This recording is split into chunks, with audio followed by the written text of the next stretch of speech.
በራእይ መጽሐፍ ምዕራፍ 21 ከቁጥር 1 ጀምሮ እንደዚህ ያነባለሁ። ከዚህ በኋላ አዲስ ሰማይና አዲስ ምድር አየሁ። የመጀመሪያው ሰማይና የመጀመሪያይቱ ምድር አልፏልና ባህርም ከእንግዲህ ወዲህ አይኖርም። ቅድስቲቱ ከተማ አዲሲቱ ኢየሩሳሌም ለባሏ እንደተዋበች ሙሽራ ተዘጋጅታ ከሰማይ ከእግዚአብሔር ዘንድ ስትወርድ አየሁ። ደግሞም እንደዚህ የሚል ታላቅ ድምፅ ከዙፋኑ ሲወጣ ሰማሁ። እነሆ የእግዚአብሔር ማደሪያ በሰዎች መካከል ነው። እርሱ ከነርሱ ጋር ይኖራል፣ እነርሱም ሕዝብ ይሆናሉ። እግዚአብሔርም ራሱ ከነርሱ ጋር ይኖራል፣ አምላካቸውም ይሆናል። እንባን ሁሉ ከዓይናቸው ያብሳል። ከእንግዲህ ወዲህ ሞት ወይም ሐዘን ወይም ለቅሶ ወይም ስቃይ አይኖርም፣ የቀድሞ ሥርዓት አልፏልና።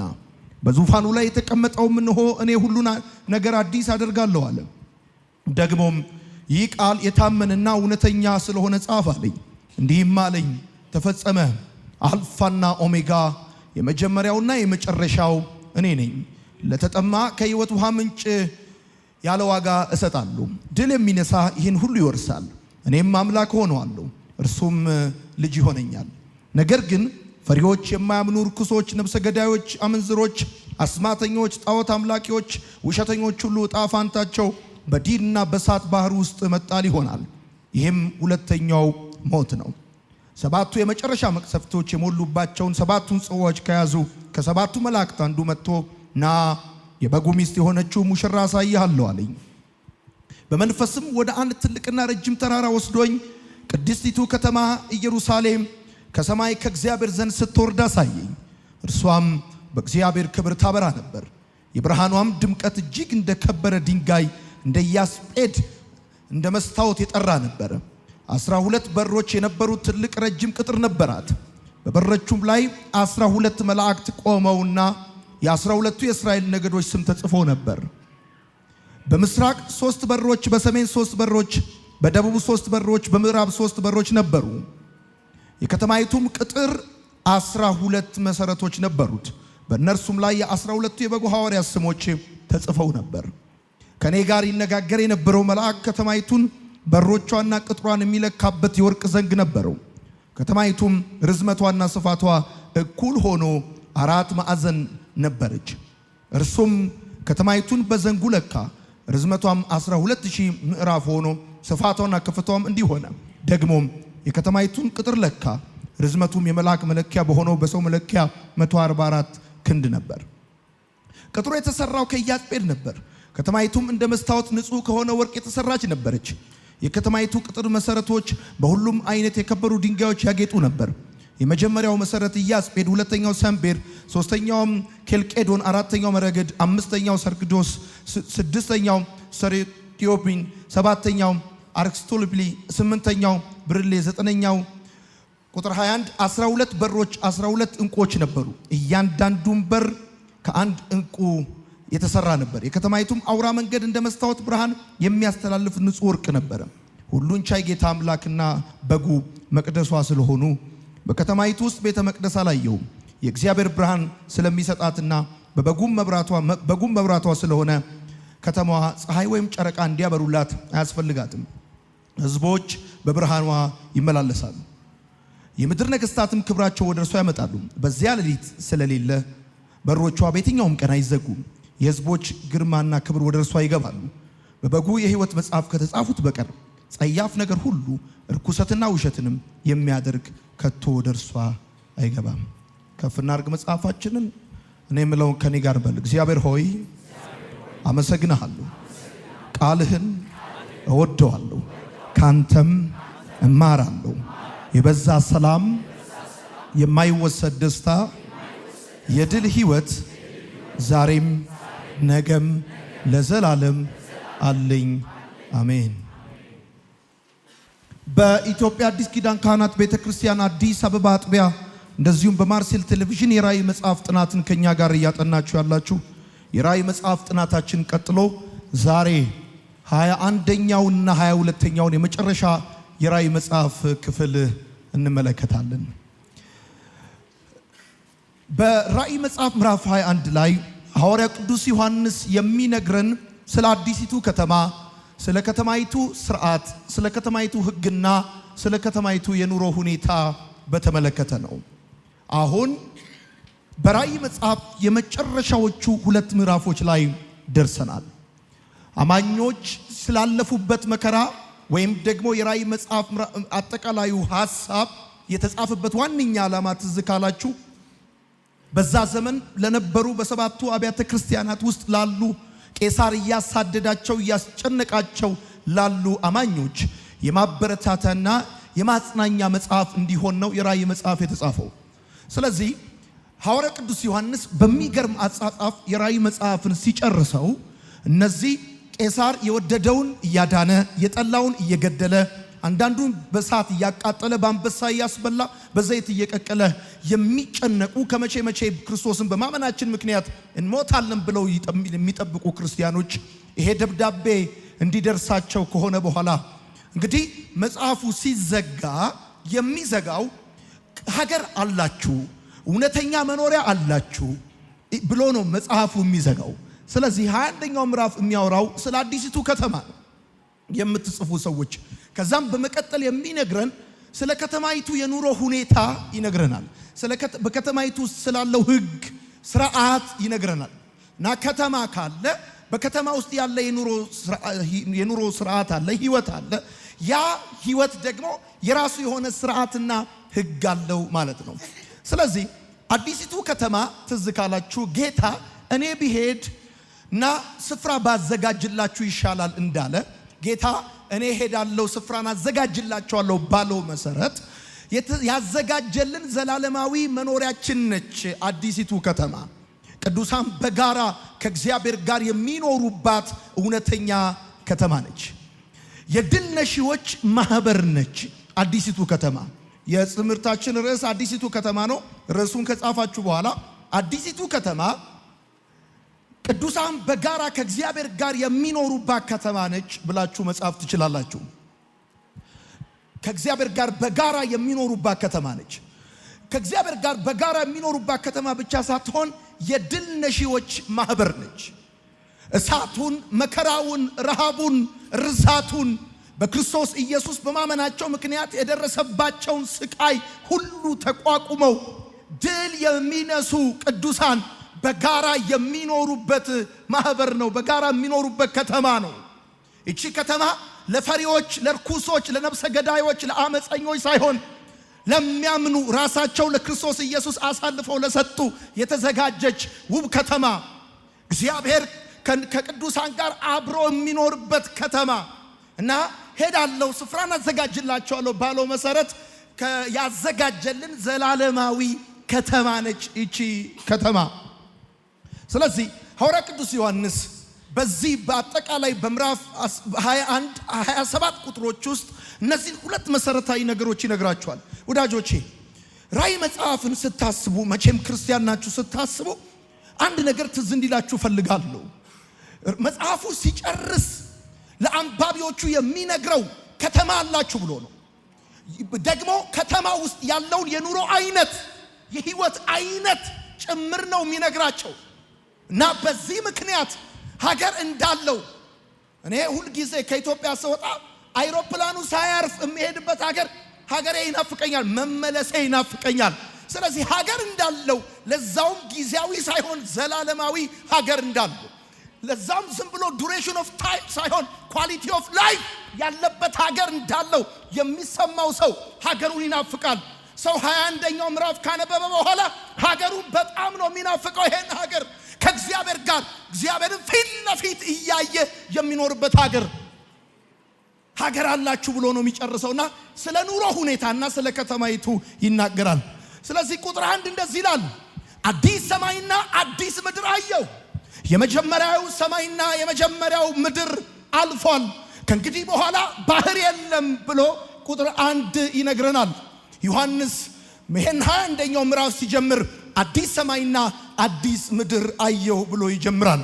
መጽሐፍ ቅዱስ በብዙ ቦታ በተደጋጋሚ አሁን ያለው ሰማይና አሁን ያለው ምድር እንደሚያልፍ ይነግረናል። በማርቆስ ወንጌል መጽሐፍ ምዕራፍ 13 ቁጥር 31 የእግዚአብሔር ቃል ሲናገር እንደዚህ ይላል፣ ሰማይና ምድር ያልፋሉ ቃሌ ግን አያልፍም ብሎ ይላል። እኛ አሁን የምንኖርበት የተወለድንበት ያደግንበት ብዙ ውጣ ውረድ ያየንበት ይሄ ሰማይ ይሄ ምድር ያልፋል። በማርቆስ ወንጌል ላይ ብቻ ሳይሆን በሁለተኛ ጴጥሮስ መልእክት ላይ ምዕራፍ 3 ቁጥር 10 ላይ እንደዚህ ይናገራል። የጌታ ቀን ግን እንደ ሌባ ሆኖ ይመጣል። በዚያ ቀን ሰማያት በታላቅ ድምፅ ያልፋሉ፣ የሰማይም ፍጥረት በትልቅ ትኩሳት ይቀልጣል፣ ምድርም በእርሷ ላይ የተደረገው ሁሉ ይቃጠላል ብሎ ይናገራል። ስለዚህ ትዝ ካላችሁ ዮሐንስ አዲስ ሰማይና አዲስ ምድር አየሁ ብሎ ሲላችሁ ትዝ ሊላችሁ የሚገባው መጽሐፍ ቅዱስ በተደጋጋሚ አሁን ያለው ሰማይና አሁን ያለው ምድር እንደሚያልፍ ነግሮናል። ይህ አሁን ያለው ዓለም ካለመኖር ወደ መኖር እንደመጣ በመጨረሻም ከመኖር ወደ አለመኖር ይሄዳል።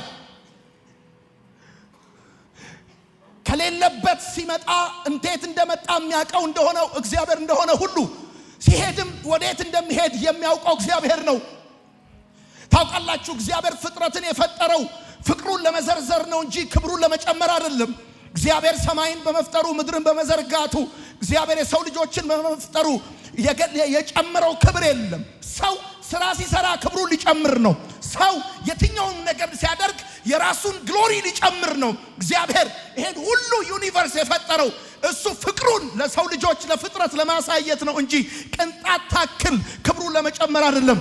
ማርስ የትኛውም ፕላኔት ፀሐይና ጨረቃ በመፈጠራቸው በእግዚአብሔር ኢኮኖሚ ላይ አንድም ነጥብ አልጨመሩም።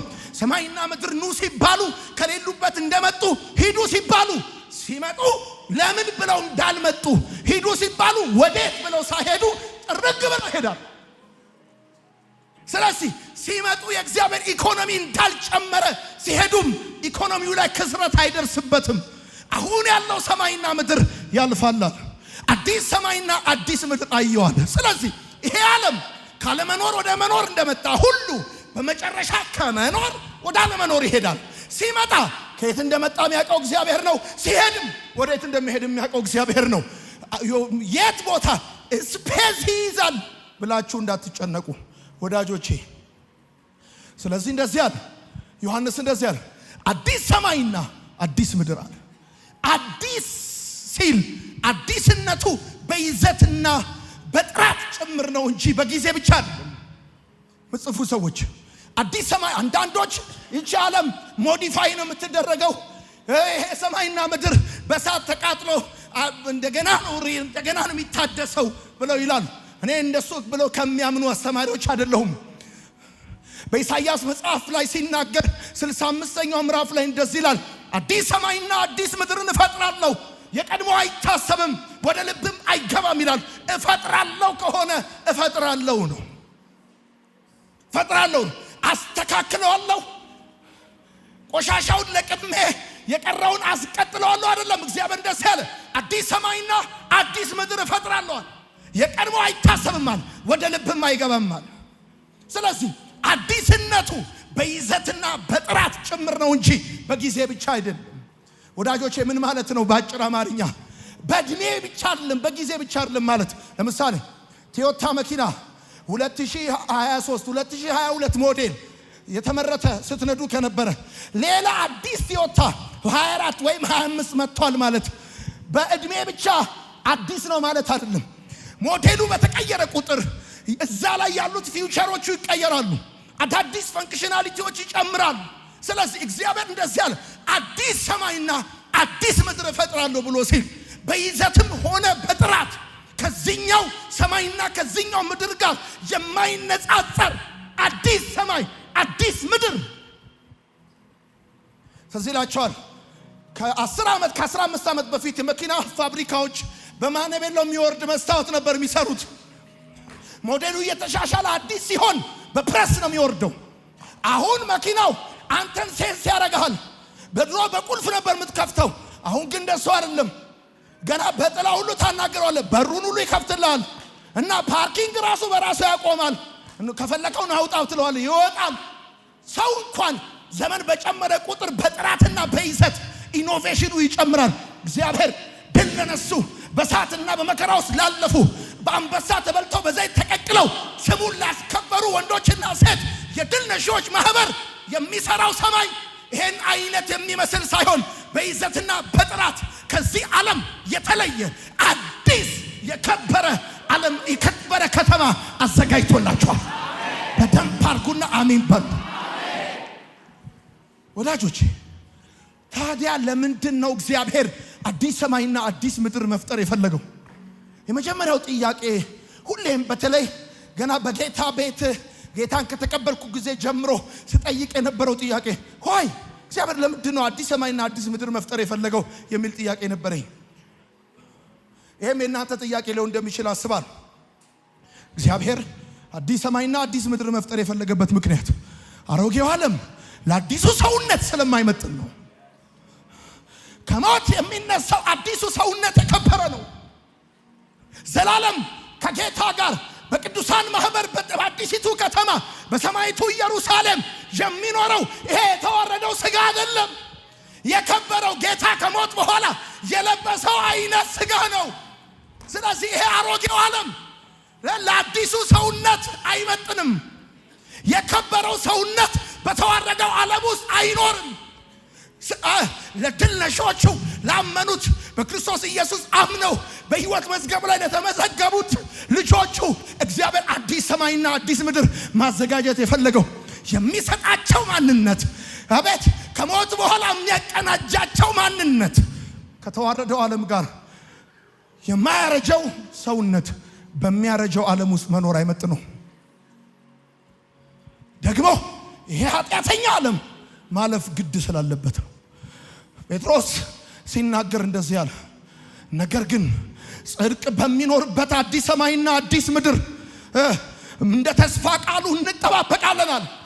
ጽድቅ የሚኖርበት ነው፣ ያ ኃጢአት የሚኖርበት ዓለም። ስለዚህ ይሄ ኃጢአት የኖርበት ዓለም ይጠፋ ዘንድ ይገባዋል፣ ይጠፋ ዘንድ ግዴታ ነው። ጥፋት ይጠብቀዋል።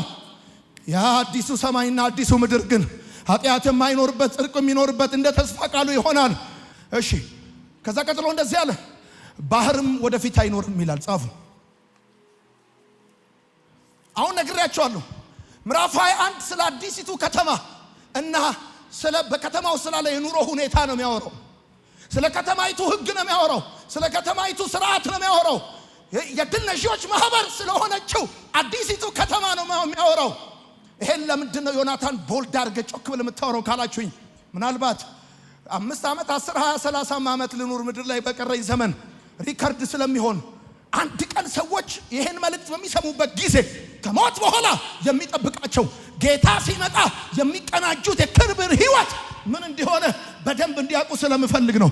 እንደዚህ አለ፣ ባህርም አለ ወደፊት የለም አለ። ምክንያቱም ባህር የለም ማለቱ ምን ማለት ነው ብላችሁ ከጠየቃችሁ ሰላም እንጂ ሁከት፣ ፍቅር እንጂ ጦርነት የለም ማለት ነው። በአዲሲቱ ከተማ ወደፊት ባህር የለም ማለት ሰላም እንጂ ሁከት፣ ፍቅር እንጂ ጦርነት የለም ማለት ነው። ለምን? በራእይ መጽሐፍ ውስጥ ባህር የሚወክለው የክፉ መኖሪያን ነው። ራእይ መጽሐፍ ምዕራፍ 14 ላይ ሄዳችሁ አንብቡ። የክፉ መኖሪያን ነው። ባህር ሁከትን፣ ባህር ረብሻን ነው የሚወክለው። መጽሐፍ በኢሳይያስ መጽሐፍ ምዕራፍ 57 ሲናገር ክፎች ነገር ግን ክፎች ናቸው፣ እንደ ባህር ናቸው፣ ጸጥ ይሉ ዘንድ አይችሉም ይላል። እንደዚህ ይላል፣ በመንገድሽም ብዛት ደከምሽ፣ ነገር ግን ተስፋ የለም አላልሽም። የጉልበትሽ መታደሽ አገኘሽ፣ ስለዚህም አልዛልሽም። አውጡ እናንተ መጽሐፋችሁ ላይ 17 ቁጥር 20 እንደዚህ ነው የሚለው፣ ክፎች ግን እንደሚንቀሳቀስ ባህር ናቸው፣ ጸጥ ይሉ ዘንድ አይችሉም ይላል። አይልም ይላል። ሄሎ ክፎች ግን እንዴት ናቸው? እንደሚንቀሳቀስ ባህር ናቸው፣ ጸጥ ይሉ ዘንድ አይችሉም ማለት። ስለዚህ ከኔ ጋር አሁን ወደፊት ባህር የለም ማለት ሰላም እንጂ ሁከት የለም፣ ፍቅር እንጂ ጦርነት የለም። ሄሎ እግዚአብሔር ለድል ነሺዎች ያዘጋጀው ከተማ ውስጥ ሁከት የለም፣ ጦርነት የለም፣ ጥላቻ የለም፣ ፍቅር ነው ያለው፣ ሰላም ነው ያለው፣ ሰላም ነው ያለው። ባህር የለም ማለቱ ለዛ ነው። ለዚህ ነው ክፎች ግን አለ እንደሚንቀሳቀስ ባህር ናቸዋል፣ ጸጥ ይሉ ዘንድ አይችሉም አለ። ታውቃላችሁ መጽሐፍ ደግሞ አይስትም እኮ። ይሄን ጥቅስ እያነበብኩኝ እኔ አንዳንድ የክፉ እንቅስቃሴን ሳይ ክፎች ጸጥ አይሉ ክፎች አለ እንደሚንቀሳቀስ ባህር ናቸዋል፣ ጸጥ ይሉ ዘንድ አይችሉም አለ። ጸጥ ይሉ ዘንድ አይችሉም አለ። ከዛ ቀጠለና ቁጥር 2 ቅድስቲቱ ከተማ አዲሲቱ ኢየሩሳሌም ለባሏ እንደተሸለመች ሙሽራ ከሰማይ ከእግዚአብሔር ዘንድ ስትወርድ አየኋታል። ከሰማይ ከእግዚአብሔር ዘንድ ስትወርድ አየኋታል። ቅድስቲቱ ከተማ አዲሲቱ ኢየሩሳሌም ይሁኝኔን ከተማ የሚላት ቅዱሳን ከእግዚአብሔር ጋር የሚኖሩባት ስለሆነች ነው። ምጽፉ ሰዎች በከተማ የሚጠራት ቅድስቲቱ ከተማ የሚላት ቅዱሳን ከእግዚአብሔር ጋር የሚኖሩባት ስለሆነች ነው። ታዲያ በዚህ ከተማ ውስጥ ስንኖር፣ በዚህ ከተማ ውስጥ ስንመላለስ ዘወትር አዲስ ነን። እርጅና አያገኘንም። ከተማይቱ አታረጅም፣ አትበላሽም፣ አትለወጥም። ምን አይነት ከተማ እግዚአብሔር ለቅዱሳን እንዳዘጋጀላቸው ስታዩ ቅድስቲቱ ከተማ አዲሲቱ ኢየሩሳሌም አለ። እርጅና አያገኛችሁም። የተመታዩ ነው እርጅና። ምን ነው እርጅና የሚወድ ሰው እዚህ ውስጥ አለ? የለም እኮ የማይሆን ነገር ነው በእውነት ለመናገር ብቻ ባጭር አማርኛ። ራእይ መጽሐፍ ምዕራፍ 21 የሚያወራው ስለ አዲሲቱ ከተማና በከተማይቱ ውስጥ ስላለ የኑሮ ሁኔታ ነው ካልኳችሁ፣ በዚህ ከተማ ውስጥ እርጅና የለም አለ። ስትኖሩ ዘወትር አዲስ ሆናችሁ ፍሬሽ ሆናችሁ በቃ ጠዋት ተነስታችሁ ስፖርት አሰሩ። ኢየሱስ ጌታ። ከብዷችሁ ለማራገፍ የምትጨነቁበት ጉዳይ አዲስ እርጅና የለበትም። ከተማይቱ እግዚአብሔር ለእናንተና ለቅዱሳን ለድል ነሺዎች ማህበር ያዘጋጃት ከተማ የማትበላሽ ከተማ፣ የማታረጅ ከተማ፣ የማትለወጥ ከተማ። ታውቃላችሁ መጽሐፍ ቅዱስ ሁለት አይነት ኢየሩሳሌም ይነግራችኋል። ምድራዊቷ ኢየሩሳሌምና ሰማያዊቷ ኢየሩሳሌም። በገላትያ መጽሐፍ ምዕራፍ 4 ከቁጥር 21 እስከ 31 ስታነቡ የምትመለከቱት እሱን ነው። ሰማያዊቱ ኢየሩሳሌምና ምድራዊቱ ኢየሩሳሌም ብሎ ይናገራል። ወዳጆች እንዲህ ብላችሁ ጻፉ። ሰማያዊቱ ኢየሩሳሌም እግዚአብሔር የፈጠራትና የሰራት ከተማ ነች። እግዚአብሔር የፈጠራትና የሰራት ከተማ ነች። ዕብራውያን መጽሐፍ ምዕራፍ 11 ቁጥር 10 ታውቃላችሁ። እቺ ከተማ አብርሃም ይጠብቃት የነበረች ከተማ ነች። መሰረት ያላትን እግዚአብሔር የሰራትና የፈጠራትን ከተማ ይጠብቅ ነበር አብርሃም። እግዚአብሔር የፈጠራት ከተማ የሰራት ከተማ አብርሃም የሚጠብቃት ከተማ ብቻ አይደለም። ሰማይቱ ኢየሩሳሌም አዲሲቱ ኢየሩሳሌም የሚለው መጽሐፍ በሌላ ቦታ የእግዚአብሔር ከተማ ይላታል። ዕብራውያን መጽሐፍ ምዕራፍ 12 ቁጥር 22 ላይ እንደዚህ ይላል፣ ነገር ግን ወደ ጽዮን ተራራና ወደ ያው እግዚአብሔር ከተማ ደርሳችኋል። የእግዚአብሔር ከተማ ሲቲ ኦፍ ጋድ። ሄሎ ዮሐንስ እንደዚህ ያለ አዲሲቱ ከተማ የእግዚአብሔር ከተማ እግዚአብሔር የሰራት እግዚአብሔር የፈጠራት እንግሊዞች ያበጇት አይደለችም። እግዚአብሔር የሰራት ከተማ ደግሞ የማትበላሽ ከተማ፣ የማታረጅ የማትለወጥ ከተማ። ሰዎች በዚህ ከተማ ውስጥ ሲኖሩ እርጅና ያገኛቸው አዲስ ሆኖ ነው የሚኖሩት። በዚህ ከተማ ውስጥ ሁከት የለም፣ ጦርነት የለም፣ ሰላም ነው ያለው፣ ፍቅር ነው ያለው። ፍቅር ነው ያለው። ከዛ ቁጥር 3 እስከ 4 እንደዚህ ያለ ይሁኛውን እኔ እንዳጽፍ ከኔ ጋር ነው። ቅድስቲቱ ከተማ አዲስቱ ኢየሩሳሌም ለባሏ እንደተሞሸረች ሙሽራ ለባሏ እንደተሸለመች ሙሽራ ከሰማይ ከእግዚአብሔር ዘንድ ስትወርድ አየኋት አለና ቁጥር 3 ላይ ሲመጣ እንደዚህ አለ። አንድ ድምፅ ከእግዚአብሔር ዙፋን ሲወጣ ከዙፋኑ የወጣ ድምፅ ሰማሁ። ታላቅ ድምፅ ነው። ደግሞ ይሄ ድምፅ እንደዚህ ሲልኝ ሰማሁ። እነሆ የእግዚአብሔር ማደሪያ በሰዎች መካከል ነው። እነሆ እርሱ ከነርሱ ጋር ይኖራል፣ እነርሱም ሕዝቡ ይሆናሉ። ደግሞ እንባቸውን ያብሳል። ከዚህ በኋላ ሐዘን፣ ለቅሶ፣ ሞትና ስቃይ አይሆንም አለኝ። ከዙፋኑ የወጣው ድምፅ በዚህ ከተማ የሚኖሩ ቅዱሳን ምን አይነት ሕይወት እንደሚኖራቸው ይነግረዋል። ላይፋቸውን ይነግረዋል። የመጀመሪያው እነሆ የእግዚአብሔር ማደሪያ በሰዎች መካከል ነው ይለዋል። ምን ማለት ነው? አባታችን ሆይ በሰማያት የምትኖር ስምህ ይቀደስ የሚለው ጸሎት ያበቃል። የእግዚአብሔር ማደሪያ በሰዎች መካከል ነው ማለት እግዚአብሔር በእኛ ውስጥ እኛም በእግዚአብሔር ሕልውና ውስጥ ሆነን መኖር እንጀምራለን። አባታችን ሆይ ብለን ወደ ላይ ማንጋጠጥ እናቆማለን። አብሮን ይኖራል። የእግዚአብሔር ማደሪያ በሰዎች መካከል። የሰማኝ ሰው ካል አሜን። ወጋው ኖርማል መንፈስ የተመታኝ ይሄ ቸርች የጴንጤቆስጤ ቸርች ነው። አሜን ባል በቃ ይሄ ጴንጤቆስጤ እንደሆነ የማይመቻችሁ ካላችሁ ምንም ልረዳችሁ አልችልም። እኛ ክላሲክ ጴንጤቆስጣል አማኞች ነን። ምን ማለት ነው? ሽንቱሩ ምናምን ልሳን ማውራት እንወዳለን። ከዙፋኑ የወጣው ድምፅ እንደዚህ ያለኛል፣ እነሆ የእግዚአብሔር ማደሪያ በሰዎች መካከል ነው። እርሱ ከነርሱ ጋር ይኖራል፣ ከናፈቁት ጋር ይኖራል፣ ከፈለጉት ጋር ይኖራል፣ ካመኑት ጋር ይኖራል። ይኖራል ስማ ይኖራል። ባለ ግርማው ባለ ብዙ ክብር የተፈራ ከሕዝቡ ጋር ይኖራል።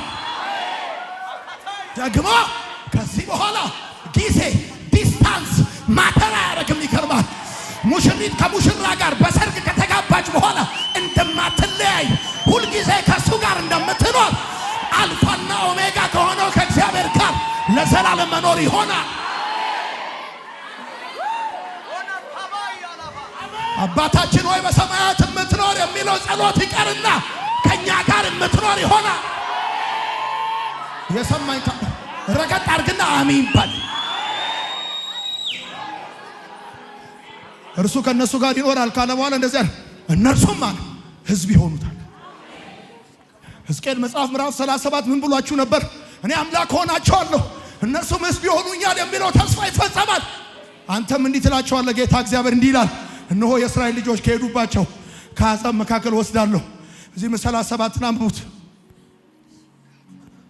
እኔም አምላክ ሆናቸዋለሁ ይላል ኢየሱስ ጌታ ነው። ሴ አሜን። ከዛ እንደዚህ ይላል፣ ትዝ ይላችኋል። የቀድሞ ስርዓት አልፏል ይላል አይልም? አንቡታ መጽሐፉ ሄሎ ቶሎ ቶሎ በሉ እንጂ ከኔ ጋር የቀድሞ ስርዓት አልፏል አይልም? ከዙፋኑ የወጣው ድምፅ ምን አለኛል? እነሆ የእግዚአብሔር ማደሪያ በሰዎች መካከል ነው፣ እርሱ ከነሱ ጋር ይኖራል። ከዛስ እነርሱም ሕዝብ ይሆናሉ፣ እንባቸውንም ያብሳል። ሌላ ማንም መጥቶ አይደለም ያብሰው። ከዚህ በኋላ ሞት፣ ስቃይ፣ ሐዘን፣ ለቅሶ አይኖርማል። በዚህ ዓለም ስትኖር ሞት አለ፣ ስቃይ አለ፣ ሐዘን አለ፣ ለቅሶ አለ። ግን በእግዚአብሔር ከተማ ከእግዚአብሔር ጋር መኖር ስትጀምር ሞት የለም፣ ሐዘን የለም፣ ስቃይ የለም። እስቲ በደንብ አድርጋችሁ አሜን በል። ብራዘር የሚጠብቅ ሪዋርድ፣ የሚጠብቅ ህይወት፣ የሚጠብቅ መጨረሻ ይሄ ነው። ሐዘን የለም፣ ለቅሶ የለም፣ ስቃይ የለም፣ ሞት የለም። እናንተ ካች ፎርኤቨር ከእግዚአብሔር ጋር ሐዘን የለም። አሁን ጠዋት ማታ የሚያስከፋ ነገር አለ። አሁን ጠዋት ማታ ስትገባ ስትወጣ የሚያሳስን ነገር አለ። አሁን ስቃይ አለ፣ በብዙ ነገር ስቃይ አለ። በእግዚአብሔር ከተማ ግን በአዲሲቱ ኢየሩሳሌም ግን ኖ ሞር ስቃይ፣ ኖ ሞር ሐዘን፣ ኖ ሞር ለቅሶ። ስለ ከተማይቱና ስለ ከተማይቱ የኑሮ ሁኔታ ነው ምዕራፍ 21 የሚያወራው። ከዛስ የቀድሞ ስርዓት አልፏል። የትኛው ስርዓት? ገዢና ተገዢ፣ ባሪያና ጌታ፣ ሀብታምና ድሃ። ማንተ ይሄ እንደዚህ ይሄ ምርጥ ዘርና ምናምን ይዘየት መተብ ያወጣው ስርዓት፣ በሰዎች መካከል ልዩነት ያመጣው ስርዓት፣ አንዱን ጌታ አንዱን ሎሌ ያደረገ ስርዓት፣ አንዱን ባሪያ አንዱን ጌታ ያደረገ ስርዓት፣ አንዱን ሀብታም ሌላውን ድሃ ያደረገ ስርዓት። ይሄ ዓለምን የገዛው አሁን በዚህ ዓለም ላይ እየሰራ ያለው ሲስተም ይሄ ስርዓት ያልፋል። አዲስ ስርዓት ይመጣል። ስለዚህ በዛ ከተማ ኖዋን ቪአይፒ የለም፣ ይገርማል። ሴሌብሪቲ የለም፣ ይገርማል። ታካታሊፋ ሚሊዮነር የለም፣ ሚሊዮነር የለም፣ ይገርማል። ሁሉ የእግዚአብሔር ኢኮኖሚ ተጠቃሚ ይሆናል። በእግዚአብሔር ኢኮኖሚ ሰርቫይቭ ያደርጋል። ሲያመን በደንብ አድርግ።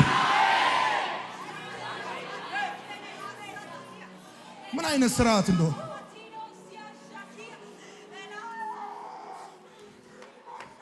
አሁን ትራምፕ ያዘጋጀው የ5 ሚሊዮን ዶላር ጎልድ ካርድ የለም፣ እንደዛ የለም፣ እንደዛ ይገርማል።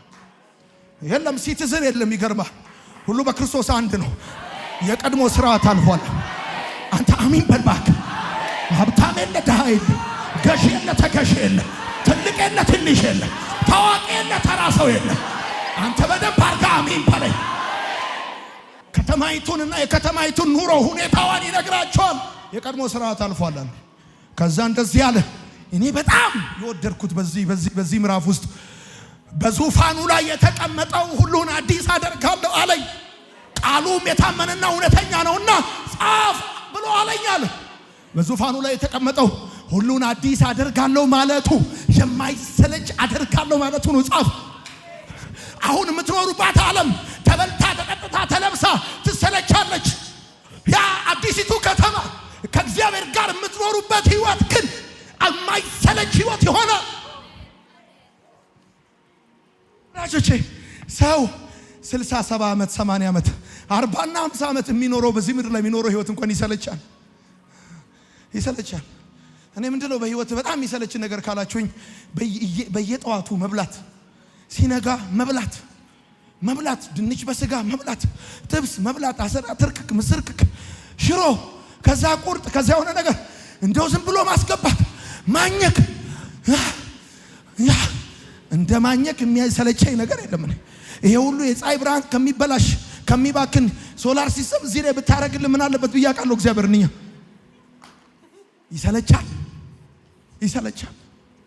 ይሰለቻል። ባየሁት ብለህ የምትለው ሀገር ሄደ ካየው ከአንድ ከሁለት ከሶስት ከአራት ሳምንት በኋላ ይሰለቻል። በቃ ይሄ ነው መጨረሻው ይሄ ነው ትላለህ። በዙፋኑ ላይ የተቀመጠዋል አዲስ ከተማ አዘጋጅ። እዛ ከተማ ውስጥ ሞት የለም፣ ስቃይ የለም፣ ሐዘን የለም፣ ለቅሶ የለም፣ ብቻ አይደለም፣ እርጅና የለም፣ መበላሸት የለም። እና ደግሞ ይሄንን ህይወት ከኔ ጋር ስትኖረዋል የማይሰለች አደርገዋል። ኤቭሪዴ ፍሬሽ አደርገዋል። ለምን መሰለ? የምትኖረው 40 እና 30 ዓመት አይደለም፣ ፎርኤቨር ነው። ኢተርኒቲ ነው የምትኖረው። ዘላለምን ነው የምትኖረው። ዘላለምን ለመኖር ደግሞ እግዚአብሔር የማይሰለች ካላደረገው በስተቀር አትችለው።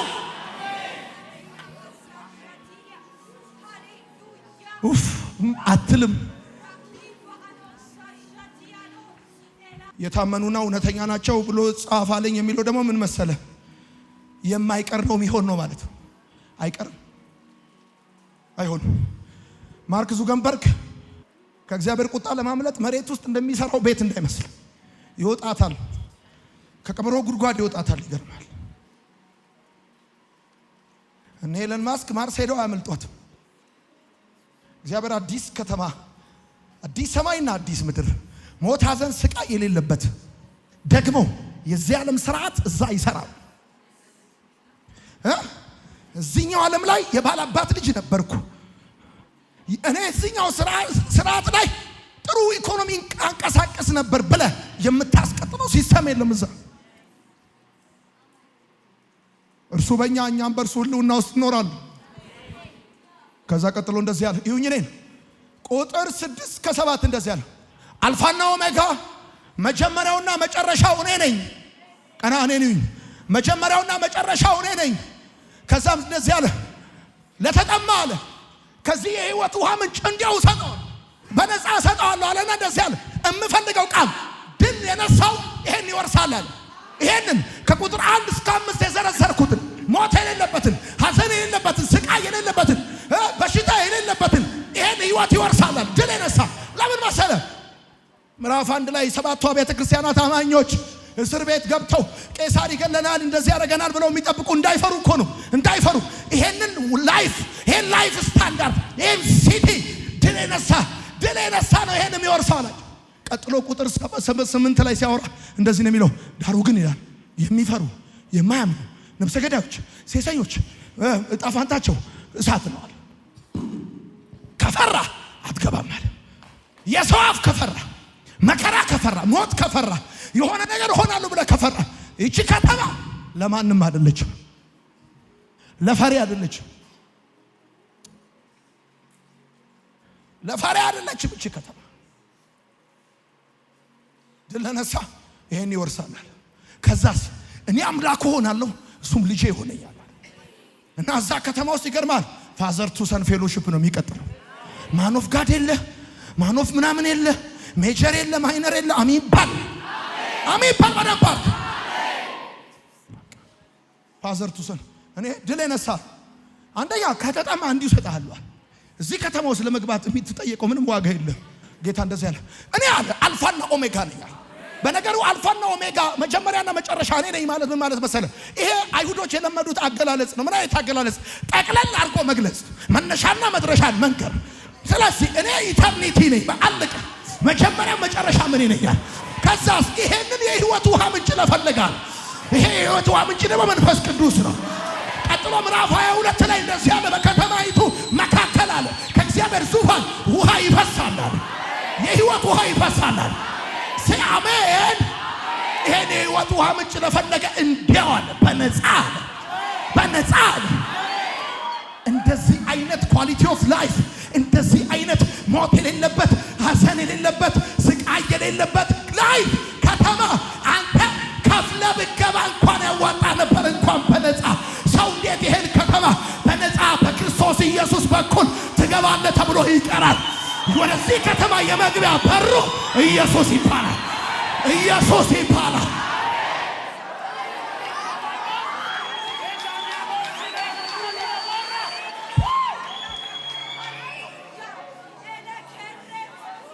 ሰው ካናዳ ለመግባት አሜሪካ ለመግባት ሄዶ ይሞት ይኑር የማያውቅበት ከተማ ያው ሆኖ ሄዶ በአስክሬን ተመልሶ የሚመጣበት ከተማ ሄዶ ጥገኛ በሚሆንበት ከተማ ሄዶ ሪፊውጅ ካምፑስ በሚገባበት ከተማ እንኳን ለመግባት ስንት ዋጋ ይከፍላል እዚህ ከተማ ሪፊውጅ የለም የዚህ ዓለም ስርዓት የለም እዚህ ከተማ እሱ አምላካችን እኛ ልጆቹ እንሆናለን ልጅ ነው የምትሆነው ሲቲዝን ነው የምትሆነው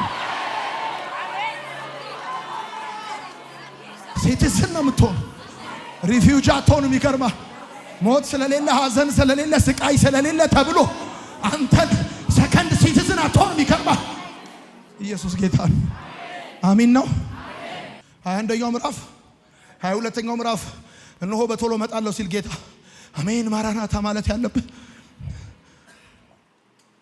ለዚህ እኮ ነው እኛ ክርስቲያኖች ትሞታላችሁ ስንባል የማንፈራው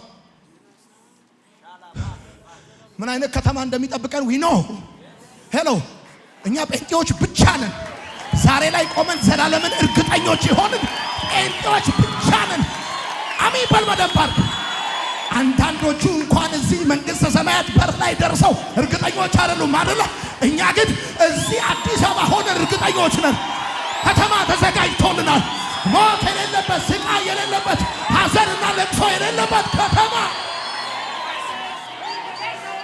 እንዲያው በነፃ ሰጠዋለሁ አሜን በል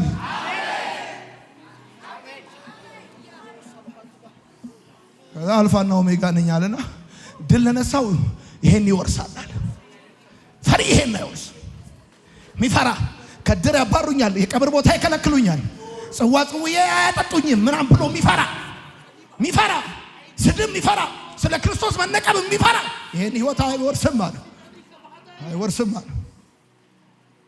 ከዛ ቀጥሎ ሲናገር እንደዚህ ያለ ቁጥር 8 ዳሩ ግን አለ እዚህ ከተማ እነማን እንደማይገቡ ነው የሚያወራው ፈሪዎች አለ ማያምኑ አለ ሴሰኞች አለ ነፍሰ ገዳዮች አስማተኞች እርኩሶች ወደ ሳት ይገባሉ አለ አትገባም እዚህ ከተማ ፈሪ ከሆንክ አትገባም ማታምን ከሆንክ አትገባም አለ አሁን ወደ ዋናው ሐሳብ የመጣው ልጨርስ ከቁጥር 9 እስከ 14 ቀና ዳጽፉ የሚገርም ነው ሰባቱን ጽዋዎች ከያዙ ከሰባቱ መላእክት አንዱ ወደ እኔ መጥቶ እንደዚህ ያለኛል የበጉን ሚስት ሙሽራይቱን ናላሳያ አለኛል ከተማይቱን እኮ ነው የበጉን ሚስት ሙሽራይቱን ናላሳያ አለኛል በነገራችን ላይ በኋላ ላይ ያሳያ መጣላችኋለሁ አንድ ሐሳብ ከዛ እንደዚህ ያለኛል በመንፈስም አለ ወደ አንድ ታላቅ እና ረጅም ተራራ ወሰደኛል ምን ማለት ነው ባጭሩ አማርኛ ሙሽራይቱን የበጉን ሚስት እንዳሳየ ና ያለኛልና በመንፈስ አለ ወደ ታላቅና ረጅም ተራራ ወሰደኛል ምን ማለት ነው የማይደረስባት ነች ረጅም ተራራ ታላቅ ተራራ ላይ ወሰደኝ የማይደረስባት ነች ማለቱ ነው ከዛ ምን ደስ ያለ ከሰማይ ስትወርድ አየኋት አለ ከቁጥር 9 እስከ 14 ስታነበው ከሰማይ ስትወርድ አየኋት ማለት ሰው ሰራሽ አይደለችም ማለት ከዚህ ምድር አይደለችም፣ ሰው ያበጃት አይደለችም። ከሰማይ ስትወርድ አየኋት ማለት ሰው ሰራሽ አይደለችም ማለት ነው። ከዛስ ደግሞ በእግዚአብሔር ብርሃን አጊጣለች አለ። ከዛ ቀጥሎ ሲናገር በእግዚአብሔር ብርሃን አጊጣለች ብቻ መሰለ እንደሚለው እንደዚህ አለ። ረጅም አጥር ነበራታል እና ዘካርያስ መጽሐፍ ምዕራፍ 2 ቁጥር 5 ላይ ጌታ ራሱ ቅጥሯ ነው ታውቃለህ። እና ጌታ ራሱ ቅጥሯ ነው። እኔ በዙሪያ የእሳት ቅጥር ሆንላታለሁ በውስጧም ክብር ሆናለሁ ይላል እግዚአብሔር እንደሚል ማለት ነው። 12ቱ ሐዋርያትና ያ 12ቱ የያዕቆብ ልጆች ስም የእስራኤል አባቶች ስም ተጽፎባታል አይደለም። አሁን ሰማራይዝ እያደረኩ ነው ማወራው ቁጥሩ ረጅም ስለሆነ ተጽፎባታል። ምን ማለት ነው? እቺ ከተማ ከብሉይ ኪዳንም ከአዲስ ኪዳንም ነች ማለት ነው። ከሁለቱም የያዘች ማህበር ነች ማለት ነው። ከዛም ቀጥሎ ሲናገር እንደዚህ ያለኛል። በሮቿ ደግሞ አለ በአራቱም አቅጣጫ ናቸው፣ ሶስት ናቸው አለኛል። ለሁሉም የሰው ልጅ እኩል እድል የሰጠች ነች። ለአንዱ ተከፍታ ለአንዱ የቀረች አለች። አሁን እኔን ይኛው ከተማይቱ በደም ስሙ ከተማይቱ ታላቅ ተራራ ሊያሳየኝ ወሰደኛል። ሲወስደኝ ወደ ረጅም ተራራ ወሰደኝ። ማንም አይደርስባትም። ማንም የክፋት ማንም የአመፃ ማንም እግዚአብሔር እንዲደርስባት ይፈቀደልህ ካልሆነ በስተቀር ከዛም ከሰማይ ወርዳለች። እቺ ከተማ ሰው ሰራሽ አይደለችም፣ ማይደረስባት። ኦኬ አሁን በደም ስሙኝ። ከተማዋ ማይደረስባት ነች፣ ሰው ሰራሽ አይደለችም፣ በእግዚአብሔር ክብር ያጌጠች ነች። ከዛም ቀጥሎ ሲናገር ለምሳሌ የሚለው ነገር ምንድነው? ረጅም ቅጥር አላት። ኖዋን ማንም ሊደፍራት አይችልም። እግዚአብሔር ነው ኪፕ የሚያረጋት ፕሮቴክት የሚያረጋት እግዚአብሔር ነው ቅጥሯ። እሱ ብቻ አይደለም ደግሞ ምን አይነት ነገር አለ? የ24 ሰዎች ስም አላት። 12 የአዲስ ኪዳን የሐዋርያቱ 12 የያዕቆብ ልጆች ከብሉይ ኪዳን ከአዲስ ኪዳን መች። ከዛም ሲቀጥል እንደዚህ አለ በሮቿ በሁሉም አቅጣጫ በአራቱም ማዕዘን ናቸው አለ። ለሰው ልጆች ሁሉ እኩል አክሰስ የምትሰጥ ነች። በአራቱም አቅጣጫ እኩል ለሁሉም የሰው ልጅ የትኛውም የሰው ልጅ ከየትምና ወደዚህ ከተማ የመግቢያ እድል እኩል። ከዛ እንደዚህ አለ ልኬቷን በተመለከተ ሲያወራ እንደዚህ አለ። መለካት መታወቅ ነው ባይዘው እግዚአብሔር ያውቃታልና እንደዚህ አለ። ቀጥሎ ሲናገር እንደዚህ አለ መልአኩ ይለካት ዘንድ የወርቅ በትር ተሰጠዋል። ሰማያዊ ነገር በምድራዊ ነገር አይለካም። አውቃታለሁ አለ። ከዛ ከተማይቱ የተሰረችባቸውን ማዕድናት ያወራል። ወዳጄ ማዕድኑ ማውራት ከጀመርን ማብቂያ የለውም። ማዕድኑ ቅድም የዘለልኩት ለዛ ነው። አንተ ገብተህ ቆፍር፣ ከፈለግ ሻኪሶ ሄደህ ፈልግ። ከተማይቱ የተሰረችባቸው ማዕድኖች ያወራል። በወርቅ ነው አለ፣ ኢያስጴድ ነው አለ፣ ንጽህናዋን ያወራል። ምን አይነት ከዛ ከቁጥር 22 እስከ 24 እንደዚህ አለ። ይሁን እኔን ወደ እኔ ተመልከቱ። ሁሉንም ይገዛ አምላክና በጉ አለ። ወሳኙ ነጥብ ይሄ ስለሆነ ነው የዘለልኩት።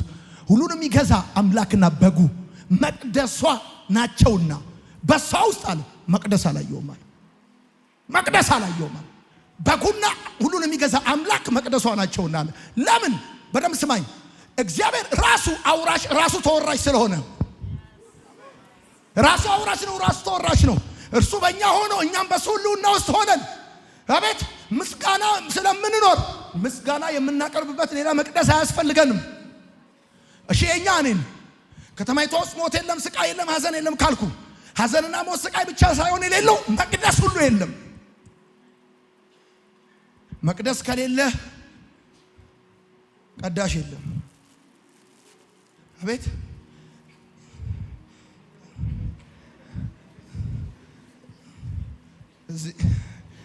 እዚህ ያለውን ታቦት ይዘው አትሄድም። ተቀራራ እሺ ዞሮ መቅደስ የለም ማለት እዚህ ከተማ ውስጥ መቅደስ የለም። ከዛ ሲናገር እንደዚህ ያለ አሁን የመጨረሻ ሐሳብ ለከተማይቱ አለ የእግዚአብሔር ክብር ስለሚያበራላት አለ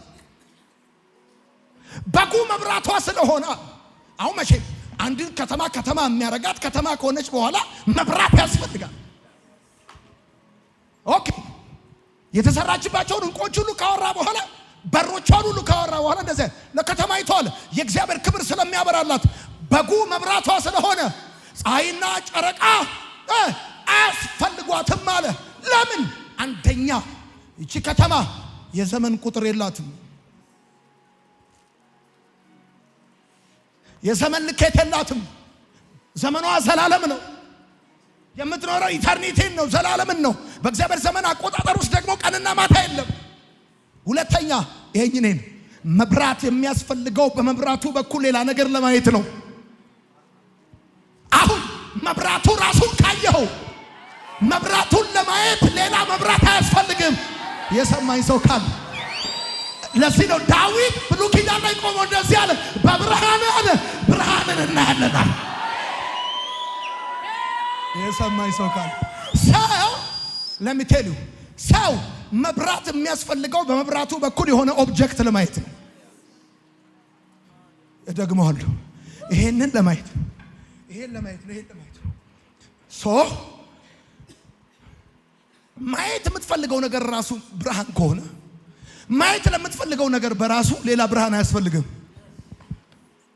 በጉ ብርሃኗ ስለሆነ አለ ፀሐይና ጨረቃ አያስፈልጋትም አለ። ሴ አሜን። እስቲ በደንብ አሜን በሉ። መብራቱ ራሱ ከታየ ሌላ መብራት አያስፈልግም። ፀሐይና ጨረቃ ጊዜያዊ ናቸውና ያልፋሉ። ምን ለማድረግ በዛ ከተማ ብርሃን ያስፈልገናል? በዚህ ከተማ ብርሃን የሚያስፈልገን ወተን ለመግባት ማየት የምንፈልገውን ነገር ለማየት ነው። እዛ ግን ፊቱን ያያሉ አለ ራእይ መጽሐፍ ምዕራፍ 22 ሄደ ይው ፊቱን ያዩታል። ምን እንደምንሆን አልተገለጠም አለ። ሲገለጥ ግን አለ ወዳጄ እግዚአብሔርን ፊት ለፊት ታየዋለህ። ሴ አሜን። ዳዊት ደግሞ ምን አለ? በብርሃን አለ ብርሃንን እናያለን አለ። አሜን አትልም?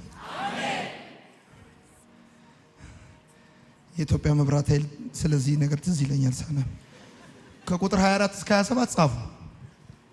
የኢትዮጵያ መብራት ኃይል ወሩን ሙሉ ብታበራ መብራት ባታጠፋ ጉዳዩ አይደለም። አጥፋ አይልም። መጥቶ በወር መጨረሻ ቢል ይዞልህ ይመጣል። ካልከፈልክ ይቆርጣል። ለከተማይቱ በጉ መብራቷ ነው። ሳምፕል ይፈል ይሄ የማይታመን እኮ ምን አይነት ከተማ እንደሚጠብቃችሁ አንተ ሞት የሌለበት ስቃይ የሌለበት ሐዘን የሌለበት ደግሞ የእግዚአብሔር ክብር በጉ ራሱ መብራት የሆነበት ኢየሱስ ጌታ ከዛ ከቁጥር 24 እስከ 27 የከተማይቷን ክብር ይናገራል። ነገስታት ለከተማይቱ ሲሉ ክብራቸውን ይተዋሉ ይላል። ክብራቸውን ይተዋሉ። ለመንግስተ ሰማይ ሲሉ ክብራቸውን ይተዋሉ። እና ወንድሜ ና ጌታን ተቀበል ምናምን ስትባል ከሆነ ሃይማኖት የሆነ ሃይማኖት የገባ ከመሰለ ተሳስተሃል። ዘላለምን የቀየርከው አድራሻን የቀየርከው። ስለዚህ ማጠቃለያ ምጽፉ ሰዎች ራእይ መጽሐፍ ምዕራፍ 21 የሚያወራው ስለ ከተማይቱ ስለ አዲሲቱ ከተማና በከተማው ስላለው የኑሮ ሁኔታ ነው። 22 የሚያወራው የማጠቃለያ ሐሳብ ነው። ከዛ ከተማይቱ ውስጥ አለ ከዙፋኑ የሚወጣ ወንዝ አለ። ከዛስ 2 የሕይወት ዛፍ አለ እና 12 ወር ያፈራል አለ። ዛፉ ደግሞ ቅጠሉ አለ ከበሽታ ይፈውሳል አለ። የግሪኩ ትርጉም የሚለው ጤንነት ይሰጣል ነው የሚለው። እዛ ከተማ በሽተኛ የለም ብራዘር። የኛ ሀገር ሰዎች ተረጉሙትን እንደዛ ያሉት። ከዛ ማንም እዚህ ላይ እንዳይጨምር አለ። ከዛ በማህተም እንዳዘገው አለ።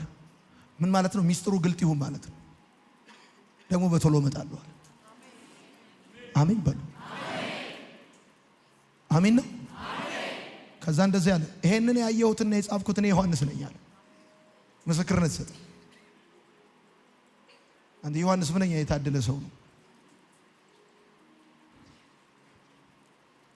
እና አንዳንድ ሰዎች ዝም ብላችሁ ስትበሽቁ እየተነሳችሁ ከመሬት ጋር የምትጋጩ ሰዎች አትሊስት ከግድግዳ ጋር ተጋጩ። ሰው እንዴት ከቆመበት ወደ መሬት ይጋጫል? ዝም ብላችሁ ከሰው ጋር በተጣላችሁ ቁጥር እንደዚህ አይነት ህይወት እንዴት ሚስት ታደርጋለህ?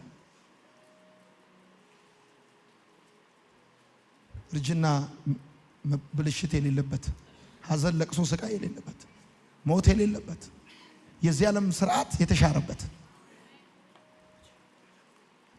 ለከበረው ሰውነት የከበረ ዓለም በይዘትና በጥራት ከዚህኛው ዓለም ኒው ቨርዥን የሆነ ወርልድ ደግሞ በእግዚአብሔር ኢኮኖሚ ፎርኤቨር ከጌታ ጋር በደስታ የምትኖሩበት። ብራዘር እዚህኛው ቻፕተር ላይ ብቻ እያነበብኩኝ አንድ 6 መጽሐፍ ለማየት ሞክሬያለሁ። እንደዚህ ይላል 21ኛው ምዕራፍ አንብበህ ቀጥለ ማራናታ ብለህ ካልዘመር ካላነበብከው ይሄን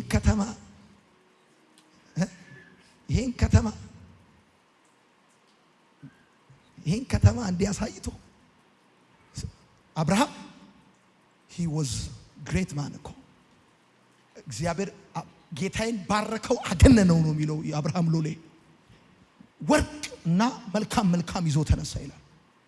አብርሃም ይቺን ከተማ ስላያት በድንኳን እየኖረ አለ እግዚአብሔር የፈጠራትንና የሰራትን ከተማ ይጠብቅ ነበር። እኛ እኮ በክርስቶስ ተጠግተን ነው ከተማውን ዮሐንስ አስጠግቶ ያሳየን። አስጠግቶ እኮ ነው ያሳየን ዮሐንስ። አብርሃም ግን ብሉይ ኪዳን ላይ ሆኖ እቺ እግዚአብሔር የፈጠራት እግዚአብሔር የሰራትን ከተማ ይጠብቅ ነበር አለ። ሰውየው እኮ ሪች እኮ ነው፣ ባለ ጠጋ እኮ ነው። 5 ነገስታቶች ድል ያደረገ ሰው እኮ ነው። 300 ምናምን ወታደር የነበረው ሰው ነው። ኢየሱስ ጌታ አሜን በሉ። አዲስቱ ከተማ ኢየሩሳሌም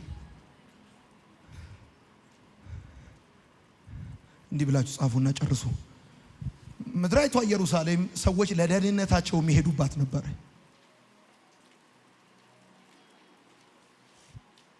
ለደህንነታቸው የሚሄዱባት ምሳሌ ነበረች። ታውቃላችሁ ምድራይቷ ኢየሩሳሌም ታውቃላችሁ ሞት አለባት፣ ተጎሳቅላለች፣ ፈርሳ ታውቃለች፣ ስቃይ ያለባት። የባቢሎን ነገስታት በፈለጉ ጊዜ መጥተው ከተማይቷን ዶግ አመድ ያደርጓት ነበር። ትዝ ይላችኋል። እቺኛዋ ከተማ ግን ሞት የለባት፣ ስቃይ የለባት፣ ሐዘን የለባት። እግዚአብሔር ራሱ ቅጥሯ ሆኖ የሚጠብቃት ከተማ፣ ለልጆቹ ያዘጋጃት ከተማ፣ አዲስ ከተማ፣ አዲስ ከተማ። አሁን የኛ መንግስት እዚህ ምንድነው የሆነ ጫካ ምንድነው ከተማ ጫካ ሲቲ ነው ጫካ ፕሮጀክት እየሰራ ነው። እንትኑ ኢንፍራስትራክቸሩን አስገብቶ ችግኙን ተክሎ አሳምሮ ምናምን ሲያበቃ ይገርማል፣ ማስታወቂያ ያወጣል። አቅም ያላቸው ብቻ ናቸው የዛ ከተማ ነዋሪዎች የሚሆኑት። ጌታ እንደዚህ ያለ የሚፈልግ ከዚህ የህይወት ውሃ ምንጭ ሰጠዋለሁ አለ። እንዲያው ሰጠዋለሁ አለ። አሜን በል እባክህ፣ አሜን በል። ስለዚህ ልጨርስ ነው። ቄሳር ያሰረው አንድ ክርስቲያን ምን የሚል ይመስላል?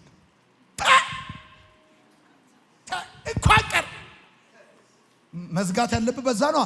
መጽሐፉ የተጻፈው በዛ ዘመን የነበሩ ክርስቲያኖችን ለማበረታታትና ለማጽናናት ነው። ልታስለቅሳቸው አትችልም። ታስታውሳለህ? እኔ ቲያጥሮን ከተማን አረሳትም። በጌታ በመሆናቸው ምክንያት ከብረት ስራ ማህበር ተባረዋል። ሸክላ ሰሪ ምናምን የነበረ ጠቅላላ ተባረዋል። ከንግዱ ከፖለቲካ ከብዙ ነገር ወጥቷል። እና እነዚህ ክርስቲያኖች አዲስ ከተማ ሞትና ስቃይ የሌለበት በእግዚአብሔር ኢኮኖሚ የሚኖሩበት የእግዚአብሔር ድንኳን ማደሪያ በሰው መካከል የሚሆንበት ሲባሉ አታስለቅሳቸው፣ አታስለቅሳቸው። በዚህም ድርስ ነው እንግዳ ነኝ የሩቅ አገር የላይ ሰው አገር አለ ማለት ነው። ዛሬ በድንግዝ ፊቱን አያለው ስደርስ ያቀን ፊቱን አያለው ደስታዬ ፍጹም ልጅ ከአባት አብሮ ይኖር መከራ አይታሰብም እረፍት ነው ለዘላለም አሜን። ደስታዬ ፍጹም ይሆናል ልጅ ከአባት ጋር አብሮ ይኖራል። መከራ አይታሰብም እረፍት ነው ለዘላለም። ይኸውላችሁ ይሄን መዝሙር እንድዘምሩ ፈልጋለሁ። ግን ይሄን ልንገራችሁ፣ ይሄ መጽሐፍ እያነበብኩኝ ይሄ ድምፅ እንደገና ወደ እኔ መጣ። ጌታ እንደገና ልጄን ብሎ ይመጣል። እንደገና ልጆቼን ብሎ ይመጣል። ሲመጣ ደግሞ በክብር ነው የሚመጣው። ይገርማል። በዚህም ድርስኖ ልጆቼ ብሎ ይመጣል ጌታ። እንግዳ ነኝ ከሐዘን ያወጣችሁ ከእንባ ከስቃይ የሩቅ አገር የላይ ሰው ነኝ ዛሬ በድንግዝ ፊቱን አያለው ስደርስ ያች ቀን ግን ሃሌሉያ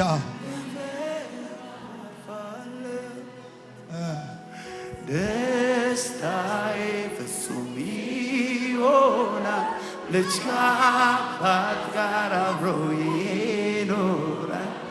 መከራ አይታሰብም እረፍት ነው ለዘላለም አሜን። ደስታዬ ፍጹም ይሆናል ስትሄዱ ልጅ ከአባት ጋር አብሮ ይኖራል። መከራ አይታሰብም እረፍት ነው ለዘላለም